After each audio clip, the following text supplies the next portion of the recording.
चर्चा करते हैं। ठीक है, तो प्रिज्म क्या होता है इसके बारे में हम आपको पहले बता चुके हैं।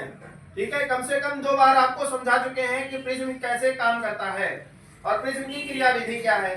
तो अब हम सीधे बात आती है इसकी डेरिवेशन की। ठीक है, कि प्रिज्म के अपवर्तनांक का सूत्र कैसे ज्ञात किया जाएगा इस बारे में हम चर्चा करेंगे। ठीक है, तो सबसे पहले हमको पता है कि प्रिज्म क्या होता है।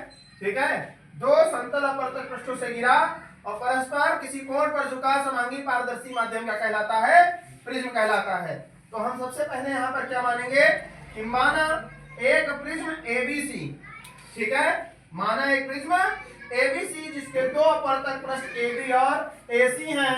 ठीक है, पर अब इसमें देखिए इसके 2 परावर्तक पृष्ठ कौन कौन से हैं, एबी और एसी, एवं प्रिज्म कोण ए है।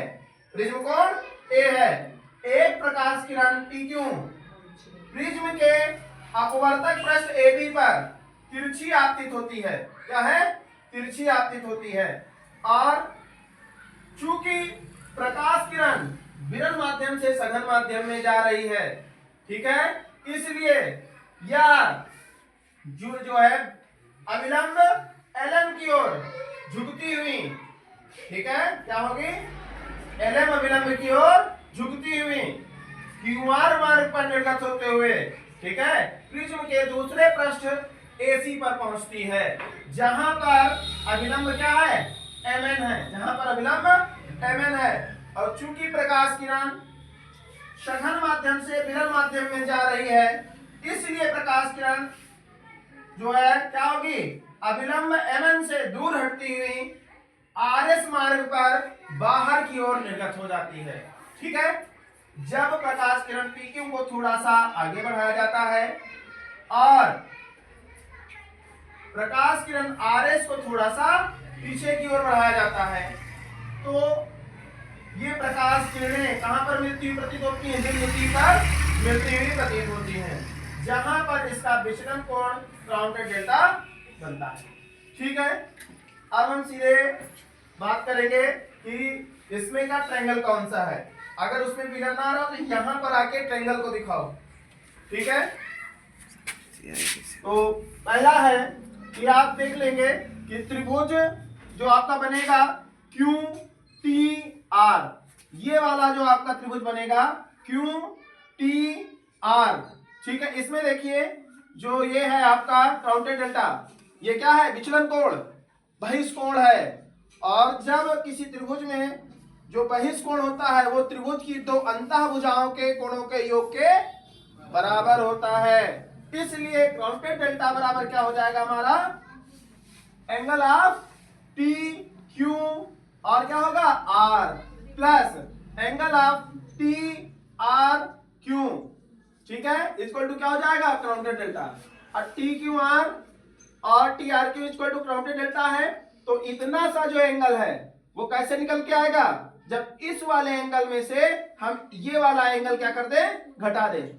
तो हम लिखेंगे वहां पर TQR की जगह कि एंगल ऑफ PQL माइनस क्या हो जाएगा, MQ और आपका क्या हो जाएगा M। अब यहां पर देख लीजिए भैया MQR। ठीक है, ऐसे ही हम यहां पर लिखेंगे तो ये बाहर वाला एंगल NRS।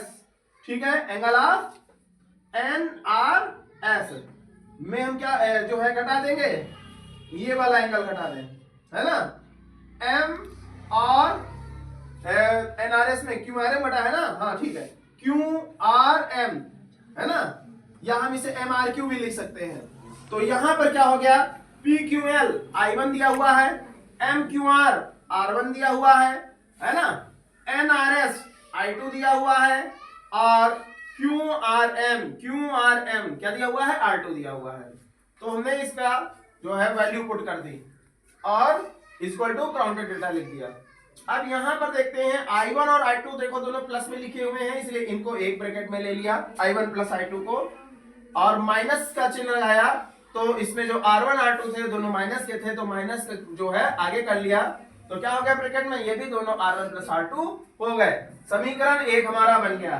फिर हम क्या करेंगे, चतुर्भुज लेंगे ए क्यू एम आर, ठीक है। इसमें आप देखिए जो हमारा ए क्यू एम है और ए आर एम है, ये दोनों एंगल कितने हैं? 90 डिग्री के हैं। कितने हैं? 90 डिग्री के हैं, ठीक है। तो ये दोनों बराबर एंगल हैं। अब बात आती है दूसरी कि ये वाला जो एंगल होता है, ये वाला एंगल, इस वाला एंगल का जो योग होगा, इन दोनों का योग कितना होगा? 180 डिग्री। तो इसलिए हमने लिखा कि angle of Q A R and angle of Q M R equal to 180 degree.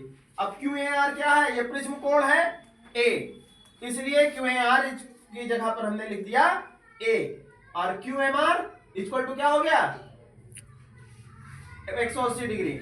अब क्यू एम आर को इधर रखेंगे और ए को राइट साइड में ले जाएंगे, तो ये प्लस में था माइनस में हो गया।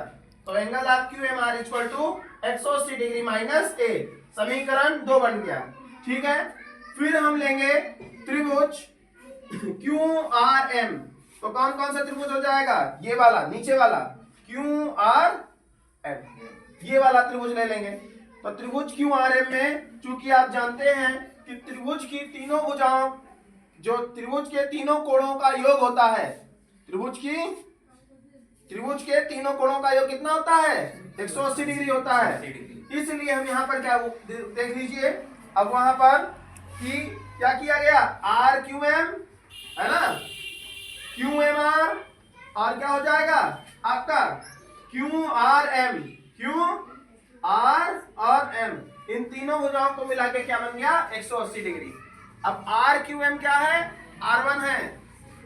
क्यू एम आर अभी हमने नहीं लिखा है, ठीक है। क्यू, और यहाँ पर देखिए आर एम क्या है? R2 है। इक्वल टू तीनों भुजाओं का योग मिलके क्या हो जाता है? 180 डिग्री हो जाता है।